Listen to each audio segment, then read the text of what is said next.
Hello, so here we are today on Friday, the 13th of September, 2024, and today is the day that the sun transitions from the days of Blackthorn to the days of Elder. So I'm just bringing up my PowerPoint for the Elder tree.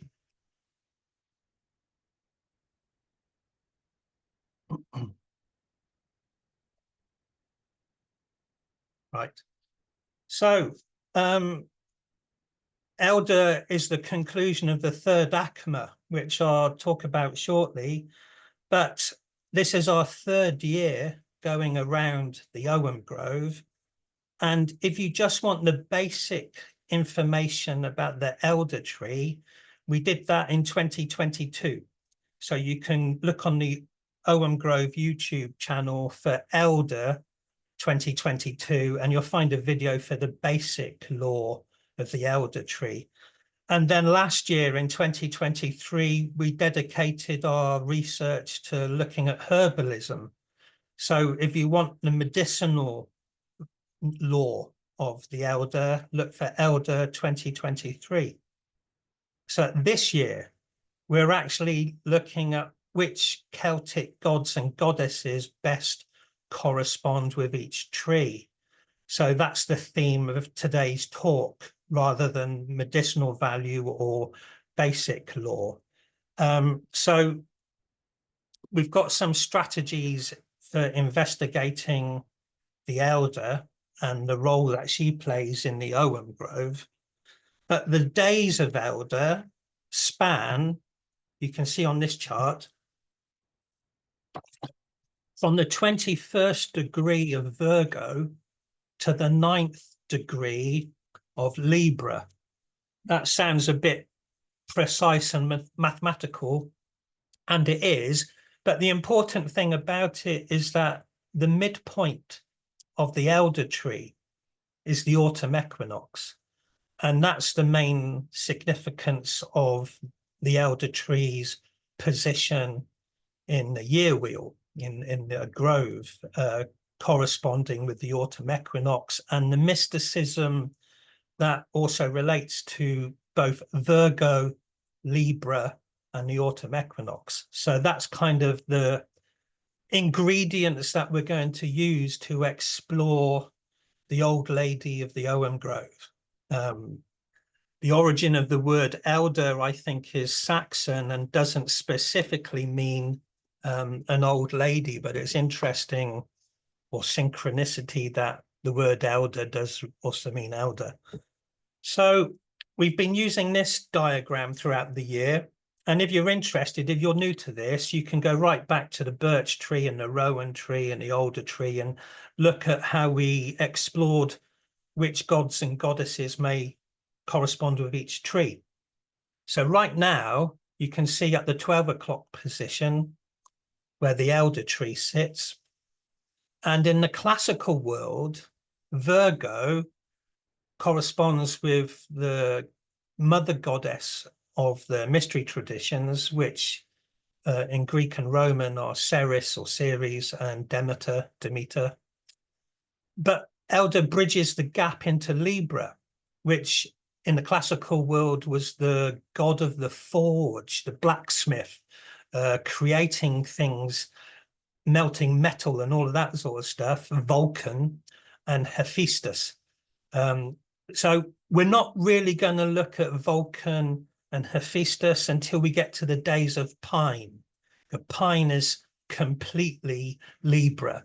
So we'll look at those blacksmith volcano deities with the days of Vine. But back to Elder, she is the third aspect of the triple goddess of the Owen Grove. And you can see here how I've kind of scribbled Morrigan crossing from Broom, Blackthorn to Elder. Morrigan is often a triple goddess, is how she's often expressed in Irish stories. And the name can simply mean More Regan, which simply means the Great Queen, the Great Queen. And in some stories in Ireland, the old god, the Dagda, is married to the Morrigan. So the old Father Time figure, the old Mercury deity, is the latter half of the year, if you like, following the Morrigan time of the year. So, yeah, the old lady can have some correspondence with Morrigan as well, and other similar characters, which we'll come to. So simplistically then, rather than looking at constellations, the main star law significance of Elder is the autumn equinox. And this is the diagram for the sun cross. The elder tree is at 9 o'clock. Opposite the ash tree at 3 o'clock. That's the autumn equinox and the spring equinox. So, and north and south at midnight and 6 o'clock are winter solstice and summer solstice. So Elder is holding one part of what's known as the sun cross. The sun cross is the winter solstice, spring equinox, summer solstice, autumn equinox. So Elder is holding that very important moment of transition, symbolically, of the year going from yang into yin, or from 6 months of daylight into 6 months of darker days. You know, that the nighttime hours are going to be longer now than the daytime hours. And this diagram is an illustration of that. The two pillars, the one on the left is the winter solstice, the one on the right is the summer solstice. And the line between them, if you were walking between the pillars, you'd be walking along the equinox line, from autumn equinox in this diagram to spring equinox. But it's a simple way of illustrating the duality of the year. Now, that although that precision happens at the equinox moments, the Celts observed things slightly differently. So they used the midpoint between winter solstice and spring equinox, the observation of Imbolc. And Imbolc then is the first day of spring before the spring equinox. And that happens with each quarter of the Ogham, each Acma of the Ogham. So Beltane is the midpoint between spring equinox and summer solstice. So it's kind of the first day of summer leading up to the summer solstice.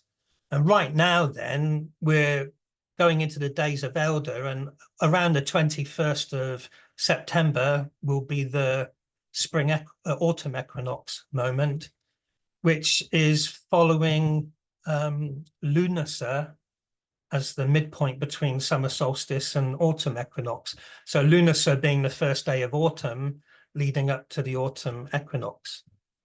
More importantly is that that division of the days of light to the days of dark was seen in the ancient mystery schools as the veil into the mysteries. So that's kind of illustrated in this diagram. We've already explored it in some depth in the last couple of years, that looking at this diagram, you can see how at a diagonal, you've got spring equinox in the bottom left-hand corner, the division between Pisces and Aries, and autumn equinox, top right-hand corner, the division between Virgo and Libra. So for the next 9 days, we're in Virgo, and then we cross over the threshold, or we go through the veil into Libra and the darker half of the year. So metaphorically and symbolically, there's this descent into the days of darkness, and the days of darkness get darker and darker and darker until winter solstice, and then there's the return of the light and the energy rising up again for the salmon's leap. And the salmon's leap is from Pisces to Aries. So this is a more kind of 3 realms druidic year wheel diagram. But the whole circle then of the Ogham Grove divides the year into 4 quarters. In this diagram, at the bottom, at the kind of 6 o'clock position, is the yew tree and the winter solstice. And the first ACMA then goes from the winter solstice traveling up to the spring equinox at 9 o'clock. And you can see the arrow there pointing upwards at the ash tree. And for the second ACMA, the energy carries on rising up to the midnight position, the summer solstice. Then the third ACMA, which is where we're at now, we're concluding the 3rd quarter. The energy is descending down through Lunar down to the autumn equinox at the 3 o'clock position. And then we'll be into the final quarter, which the obvious mystery name for it is the wild hunt and all of the Samhain law of that midpoint between autumn equinox and winter solstice, which is Samhain and so on. So Elder is holding that gateway, that threshold from the 3rd quarter into the 4th quarter, like she's going to open the curtain into the descent into the mysteries. So that's here, just showing again a close-up. Doesn't look so good on my screen. So the diagram then for the days of Virgo, and we're still in Virgo for another 9 days, but we're on that transition cusp between Blackthorn and Elder. So we've already looked at Broom, we've already looked at Blackthorn, and now we're looking at the 3rd aspect of the mother, the goddess, the Virgo of the zodiac, and in the Ogham, that's Broom, Blackthorn, Elder. So it's the Elder mother that we're looking at today. The triple aspect of Virgo, as we've already discussed, corresponds very well with the law of the Morrigan, the great queen, who is usually depicted in stories as quite sinister, quite scary. But actually, the role that she plays with the Tuatha De Danann, when they first arrive in Ireland, is she creates a protective mist so that they can get onto the island without being attacked. So she's the kind of energy of Blackthorn more than anything, that protective darkness, you know. So but the whole Broom, Blackthorn, Elder tree lore sings of kind of witchcraft and darker aspects of the goddess, if you like, literally with Crater, the wine mixing bowl, cauldron constellation. You've got the cauldron with the first aspect, which is Broom. So you've literally got a divine witchy feminine with broom, as in broomstick, and a cauldron. That's right there with the first aspect. And then there's the mother herself, and all of the lore of Blackthorn is it's the wood of the witch, you know. That's the witch's walking stick is Blackthorn. And the more destructive, thorny, spiky aspect of Blackthorn is her protecting her children. You know, that's Blackthorn was used to protect sacred springs and holy wells, you know, so it's protecting that which is sacred. And then with the Elder, you know, in English folklore, like at the Rollright Stone Circle, there's the story of the witch that turned into an elder tree. You know, there's a lot of elder lore and witchcraft stories. So Broom, Blackthorn, Elder, this triple goddess or great queen Morrigan, very witchy and painted in a kind of dark, scary way. And Elder does play that as the grandmother of the Ogham as well. But she's more of a, I would suggest that things suggest that she is more of a psychopomp than just a scary, nasty thing, you know. but she's old age, and that's scary for most people, you know. But she's also the wisdom and the knowledge of old age too. This is a picture close up from the Well Maiden's Oracle deck, represents Morgan Le Fay. So very likely Morgan Le Fay is a kind of medieval echo of the Morrigan. And in later stories, she's the arch nemesis of Arthur and brings down the fall of Camelot and all of that. But in her first stories, she's a goddess of healing. You know, it's to her that Arthur was taken when he was mortally wounded to be healed. So on the one hand, you've got a very sacred, divine feminine that gets twisted into being the scariest, darkest witch in Arthurian romances too. So Elder is holding all of that. She's holding the knowledge of all the medicines that the trees have to offer, holding all the knowledge that will help the younger generations survive the wintertime. But she's also the wintertime itself, and the winter can kill people off. It can cull the weak and the old and the infirm and all of that. So there is a scary aspect to the old lady of winter, and she's kind of that as well. And we'll come to that further on.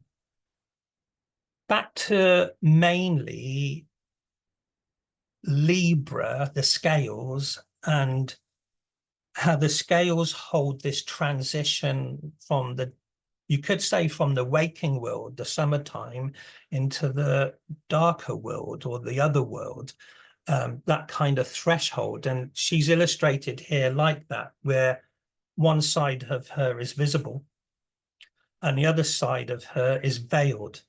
And that veiling is the theme that I want us to look at. So the traditional tarot trump, with the first part of the triple goddess with broom, you've got Virgo as a maiden next to Leo the lion. So the maiden, Virgo, and the lion are the tarot trump strength, which shows a lady and a lion. Now at the other end, we've got the maiden with the scales, and that's the tarot trump of justice. And it's a really quite important thing, because with a lot of mythologies to do with psychopomp or souls leaving one life and going into the transition to the next world or the spirit realm, there's a kind of activity of evaluating the soul's journey, you know, and justice and the weighing of the scales and all of that is part of that, and the psychopompic thing. And I don't want to, you know, each person must make their own decision about that. But in the typical tarot image from the Rider-Waite tarot card, justice is the female holding a sword and carrying the scales of justice, the Libra. So she's the maiden Virgo with the scales, Libra. But behind her is this veil stretching between the two pillars. Is this red veil on the left.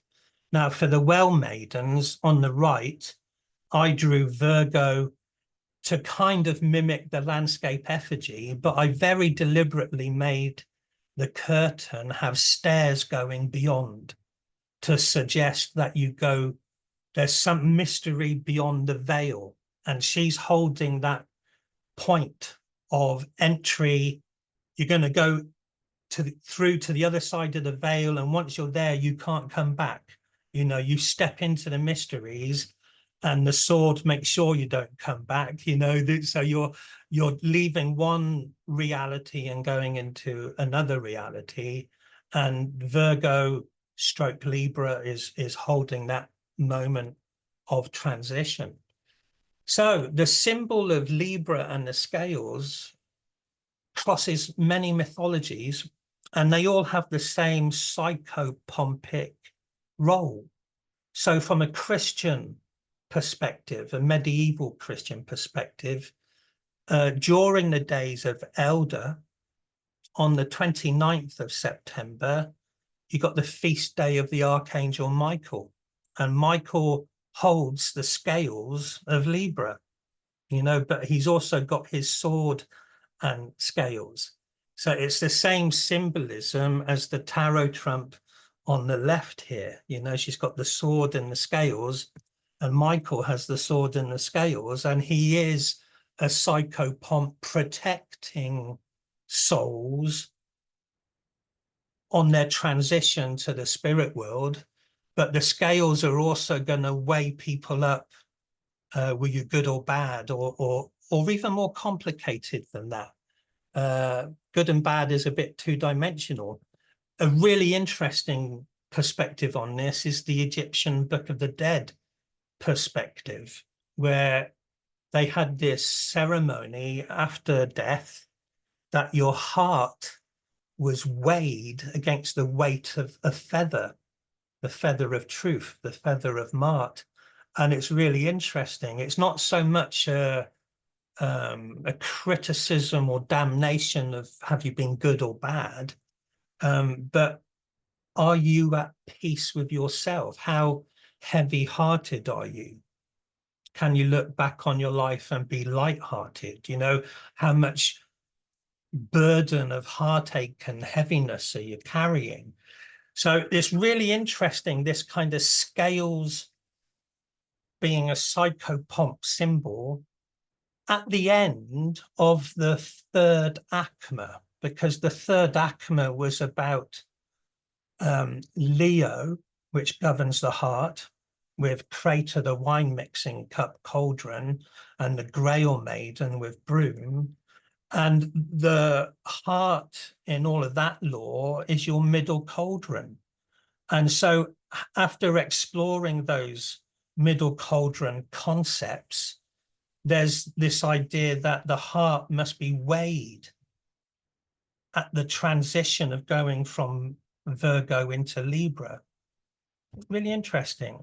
That somehow the initiation rites or the mystery rites of druids or poets or bards or filly, going into the mysteries of the wild hunt. Once you've passed through that veil, you have to kind of look at yourself and know your heart, and what if your heart is too heavy, what you're going to do about it. You know, that's the mature reality of knowing yourself and making peace with yourself. So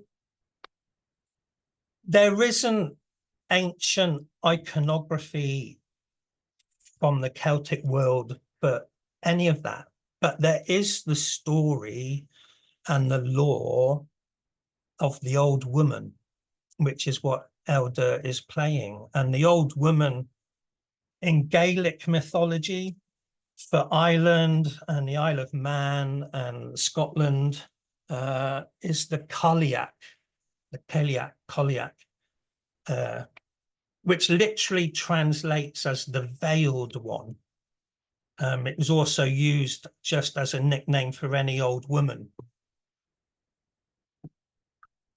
But mythologically, the Cailleach was seen as a personification of the wintertime, a giantess, a massive goddess who governed the darker half of the year. Her polarity opposite is Brigid Imbolc. So as much as the polarity of light and dark is autumn equinox and spring equinox, from a Celtic perspective, it's slightly off, so that the polarity is Imbolc opposite Lunacy. And Lunacy is the beginning of the triple goddess descent into the mysteries. And the final aspect of that is the old lady, the Cailleach. And she will govern now for the next 6 months until Imbolc. And then there's plenty of stories about the Cailleach that you can look at online, how she controls the land and the weather and the shape of mountains and all of that. And she just is a very harsh goddess of the cold time of year, you know. One aspect of her in the psychopompic role isn't even under the name of Cailleach.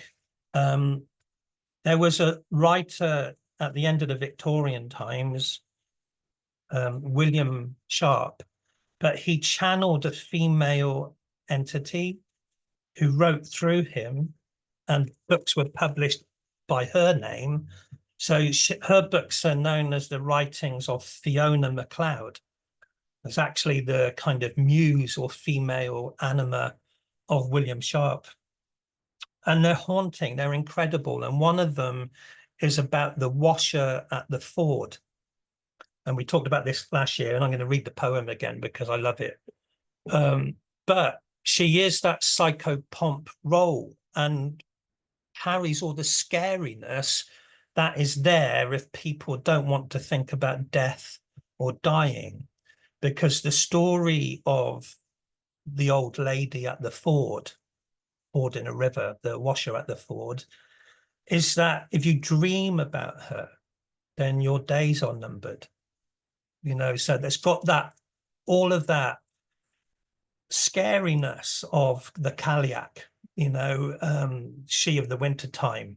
But the role she plays is the psychopomp, and what she does is she cuts away all that no longer serves you. Now, that might just be a chapter in your life that, you know, you go through the veil and you're never going to go back from the chapter you're now in. You know, it's that kind of door closed into a new world, or literally you're going on into the spirit world and you're leaving this mortal plane. So the dreams of her, the nice version is that she's washing clothes in the river, and they're your clothes because you don't need them anymore. She's just washing them so you got fresh new clothing for your new journey. And the more scary version, very Scottish, harsh winter times on the mountain highlands. She is chopping up bodies in a river, and she's chopping up bodies, and it's your body because you don't need your body anymore. You know, she's washing it.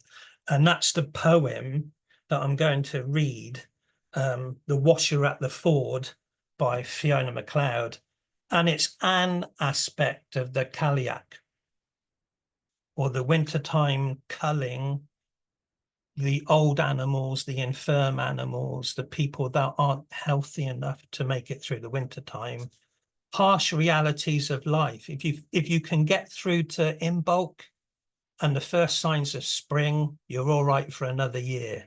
So that's her symbolism. But she is the goddess, and she is leading souls to the next world. So it's psychopomp, just like the Archangel Michael.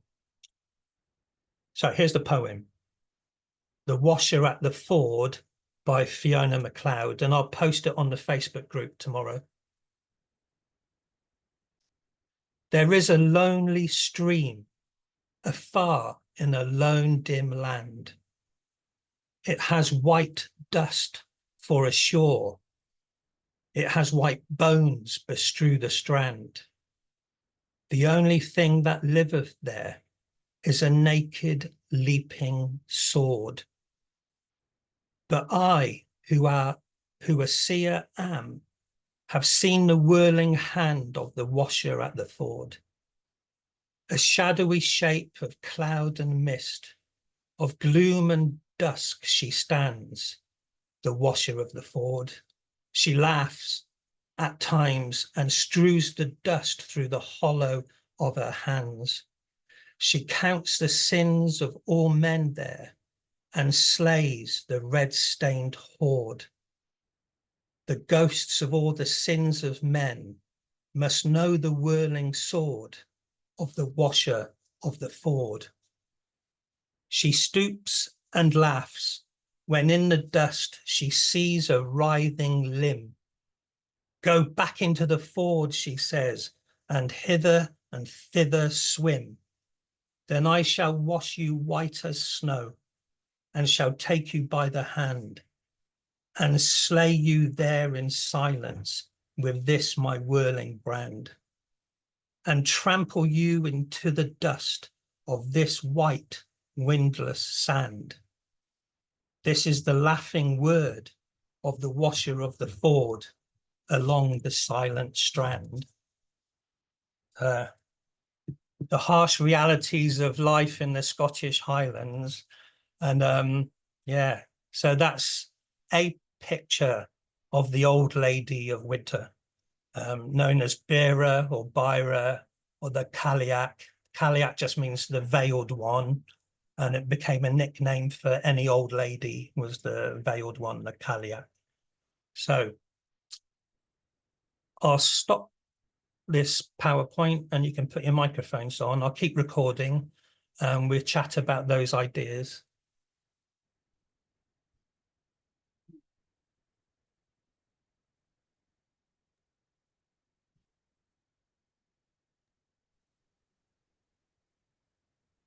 There are so many stories about the Cailleach.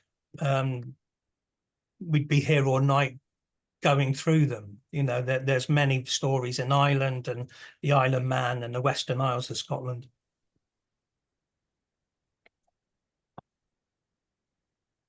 Which you obviously an archetype of the witch. You know, that was quite beautiful because my neighbor who was 91 and until 2 years ago, she had more energy than I did, walking in the heat, painting all the time, pots and statues, beautifully done, gardening. And then at 90, you know, her body just gave out and she passed 3 days ago. But my neighbor, my other neighbor, I'm so grateful, took her in because she didn't really have family here. And it was the hospice was so shocked because she did not eat or drink water for 10 days. But I would just go in and do like some anointing and sit with her. And she was so beautiful. And it was so beautiful. And she passed at about, I wasn't there, but it's 6 in the morning on the 10th. And my neighbor, Michelle, who took her in, said it was very peaceful, her passing.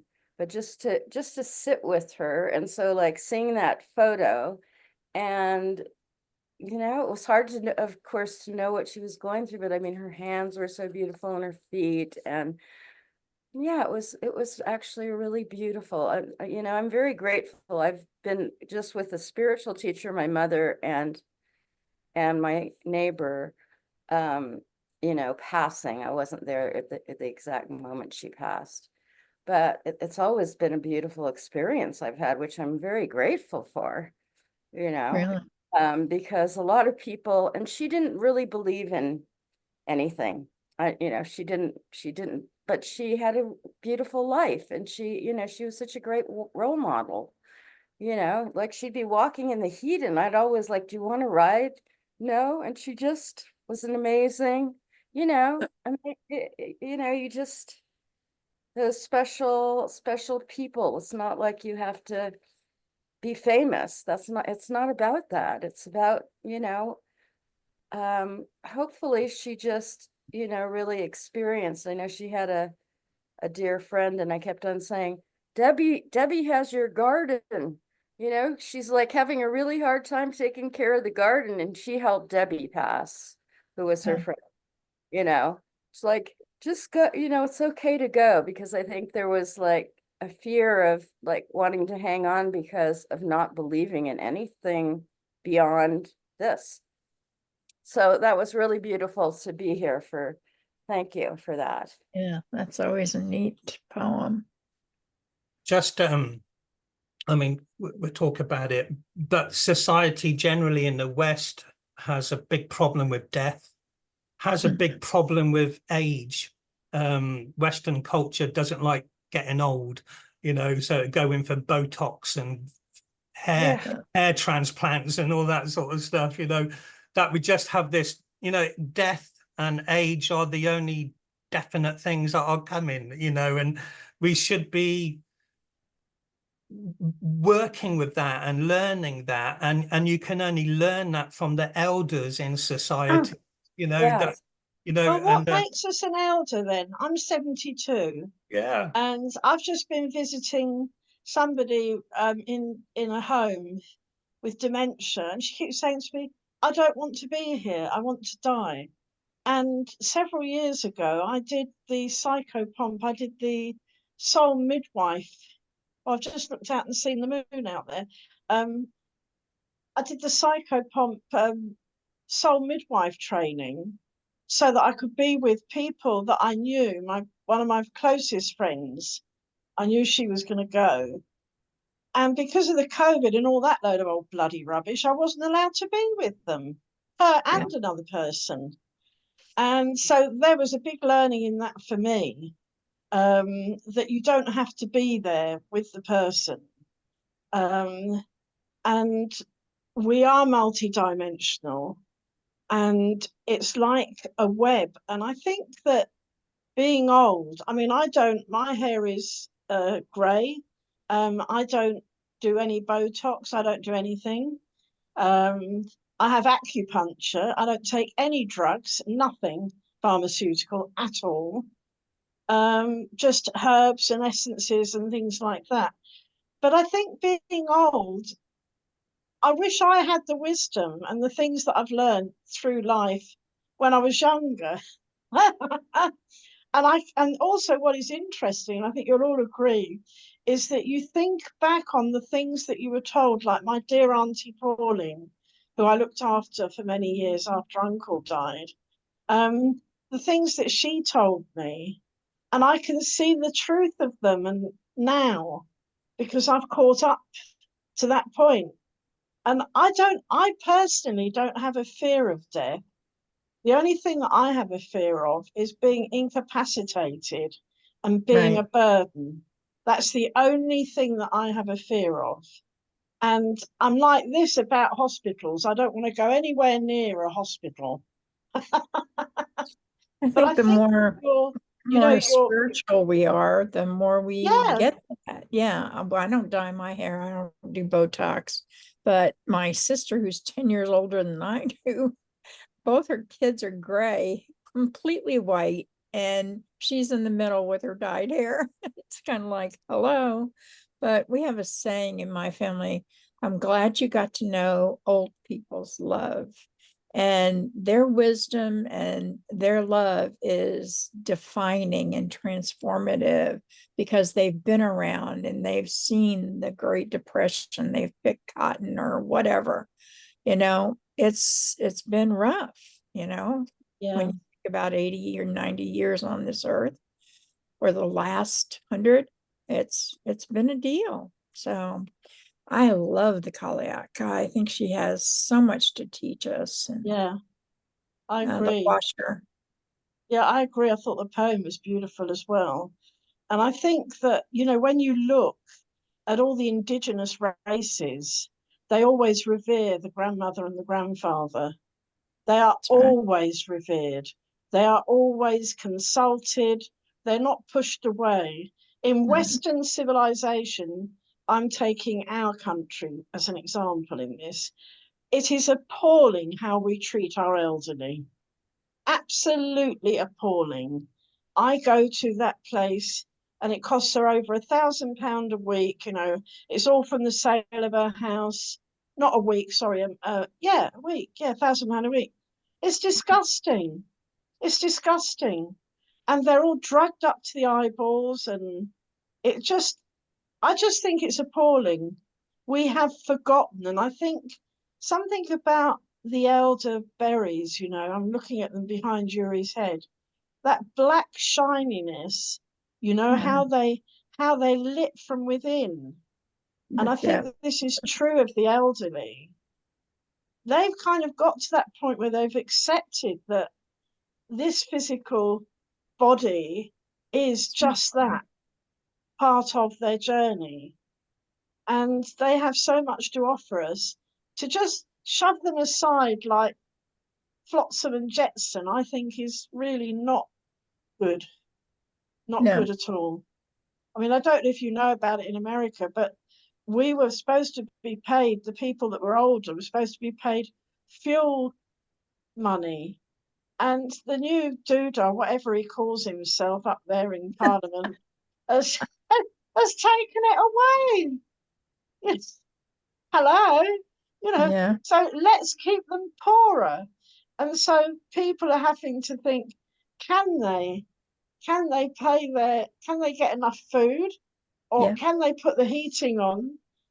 It's really, so we have to fight the good fight and stand up and say no, and and really be kind to the people around us.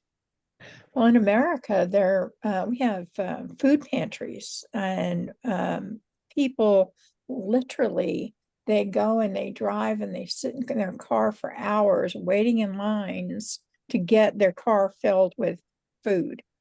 It's that bad. And these are for homeless. These are for less people that have a lower income, but and it's usually driven by Christian charities and Baptist churches, things like that. The county does it also. So we have city, state, and county, obviously here. So it's really terrible that we do treat them absolutely that way. appalling. I mean, and Yeah. the amount of people here in England that I know, because one of my beekeeping friends, she helps at one of these, what do you call them, food places, Yes. and the amount of people that are using them, and it doesn't get into the public eye. Right. So I really do think that we now, our thing is to actually say, no, this is unacceptable. You don't treat the elderly like this. You don't just keep feathering your own nests. We need a world where you're not making any more bombs. You're not making any more wars. We want peace on this planet. And we want it now. Not in 500 years' time. We want it now. And the way we get that is by all standing together. And By all voting. standing together and saying no. With the world having a growing population, there's going to be more and more older people. Exactly. We're having and people in the area just finding ministries for people that are in. I believe our God, our Mother Earth, she knows. Yeah. There's no mistake in any of this. She knows that there will be more people to feed. And it's something interesting. I don't know if any of you have come across this, that I came across recently, because they're always saying about the price of petrol, you call it gas. Well, it's like blood to the earth. So she's constantly making it. So we're not going to run out of it. So it's all another part of the scam. She provides more and more, and she will provide more food. I've got to look at my cat. He's just woken up and come down, and I've put new flowers over there, and he knocks them over if I'm not careful. Come off of there.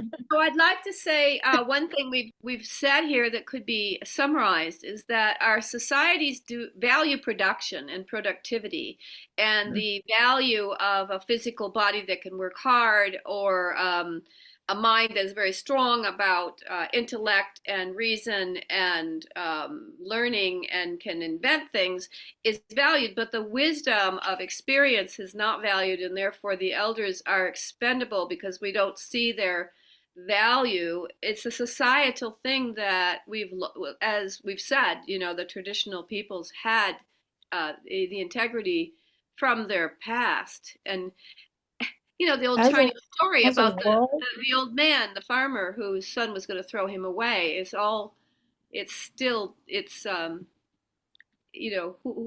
going to, if we're lucky, become old. Yes. As a world, have we ever learned from history? Where is the lessons that we don't, use all of our hoard up and go to war and pour all this money into bombs and, you know, guns and people's offended Because freedom. there's money in it. It's because there's Well, I money in it. know There's money that's in a great war, mover. and that's why the ones that control us keep doing it, because they make But money that's not from the it. important thing. You Out know, of the those poor important thing is people the getting blown spiritual. to pieces, those poor children with not enough to eat, living in rubble year after year. I mean, we sit and we listen to these things, but the actual reality of being there, can you imagine? These children know nothing but war. Exactly. And we're Poor things. responsible for that because we allow them to carry it on. And we've got to take the lessons of the earth. She knows what is what. She knows what is what, and she will always provide for us. I am assured by that. We know in nature there is so much we can learn. And It may take a great reset, you know. It's because we've cut off from her. That you know, all this that Uri does, you know, with all the trees and everything, the importance of them and all the energy they hold. Aren't we lucky? No, it's what you said about reset made me think about the elder actually cutting away all that no longer serves your purpose, you know, and the world is going through very painful birthing pains into the new era, isn't it? You know, and patriarchy going, and capitalism is wrapped up in that. You know, most of the wars are about finance and greed and land ownership and power. All of that stuff does not serve humanity, you know. And Annie's talked about, you know, the corporate intelligence and young, vibrant minds being good for business, but the mind and money making isn't the heart, you know, and the heart is tribe. It's the elders of the tribe and love and being humanitarian and looking after the tribe and the planet. You know, that's the wisdom of the grandmothers, surely, you know, and that's what the world needs. You know, I love seeing older people, grandparents standing up for Palestine, and even older generation Orthodox Jewish people in America standing up for Palestine, because the world is getting smaller and it's a tribe. You know, we all want love and to live a long life and to be loved by friends and family, and it's not complicated. But money and greed and culture wars against others. How do we get rid of that? You know, how do we relearn, apply those grandmother lessons to, you know, the great masses, the great unwashed? I don't know.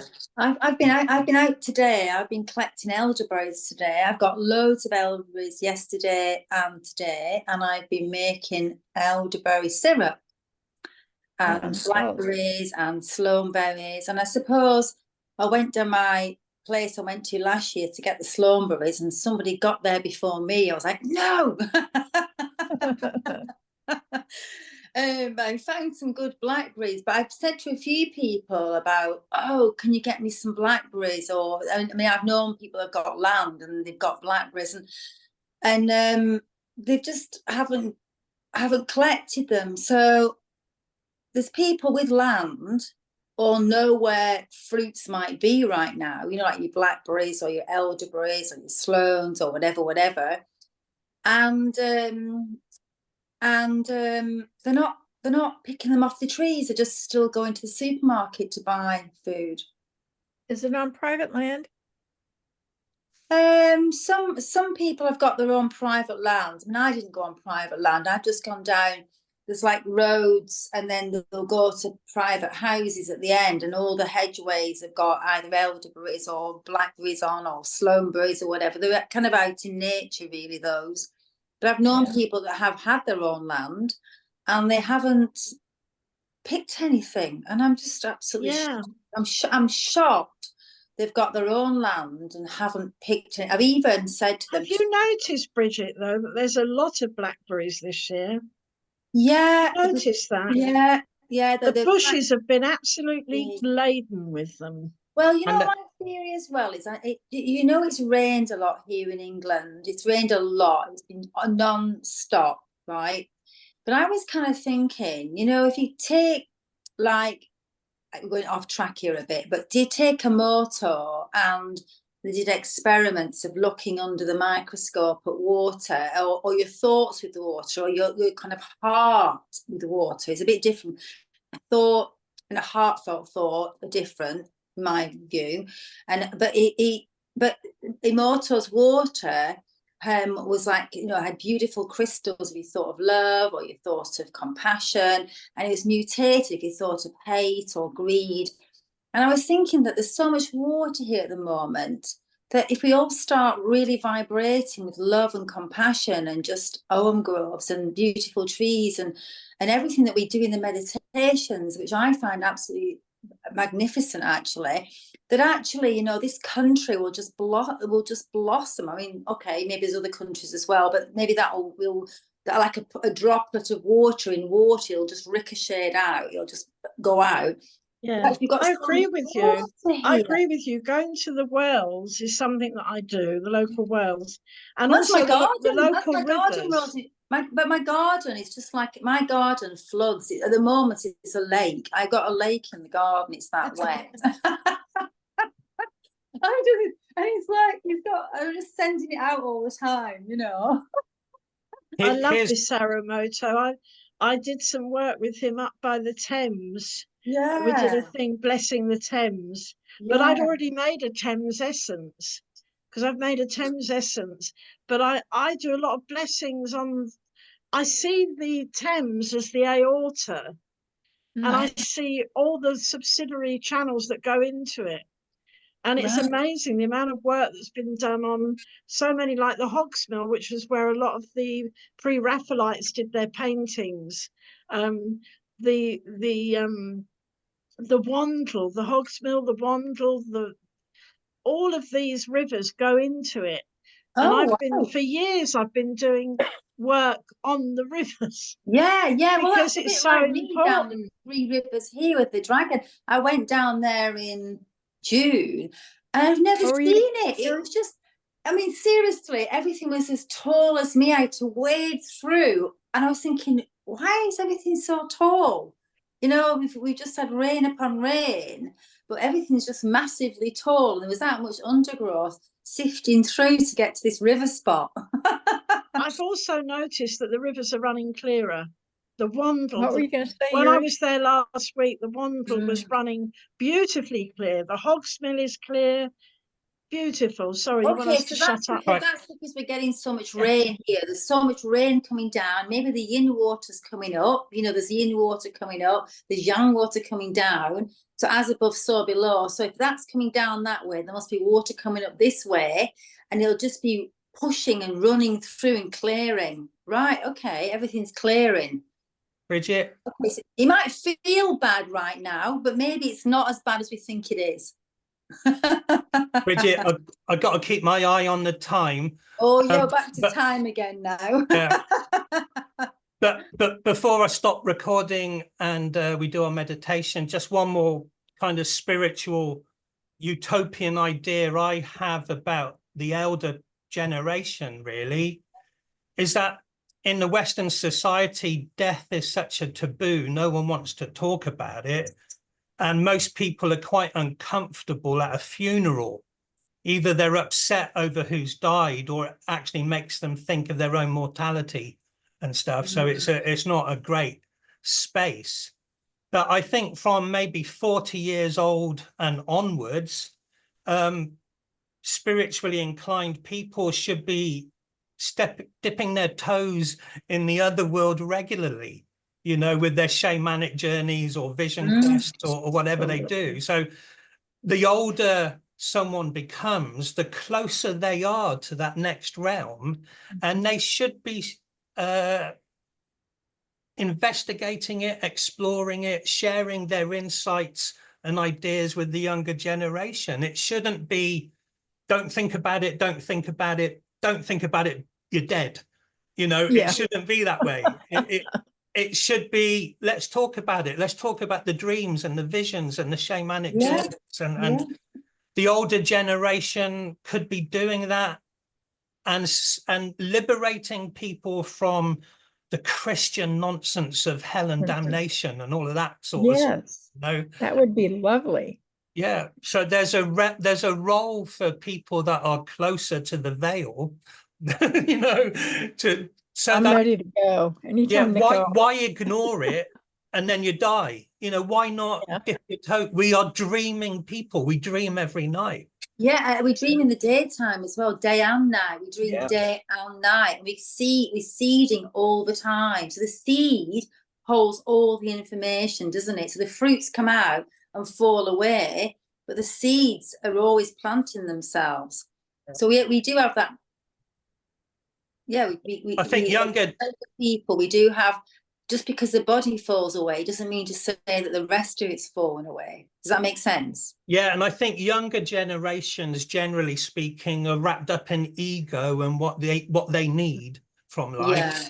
And I think older generations have been through all of that, and they're actually caring about their friends and loved ones and their tribe a bit more. You know, the ego bit's gone. You don't care what people think about you. It is more, the relationship part is more keen. Yeah, so and you also, you only have to look at a body once the spirit has left to know, okay, now then, children, here is the body that held the spirit. But do you see how different it is? Okay, if the spirit is not within the body and the life is not within the body, where is it? Of course, it's gone through and it's on a much higher level. I mean, I've done a few funerals. I did a double one this year for my friend Kim. Her mother and brother died in the same day, which was really bizarre. But I don't have any fear of death. As I said earlier on, I don't want to become incapacitated. Yeah, I've done I a want to few stay healthy to the last end. right. I'm gonna stop recording and we'll do our meditation. Great. So ready.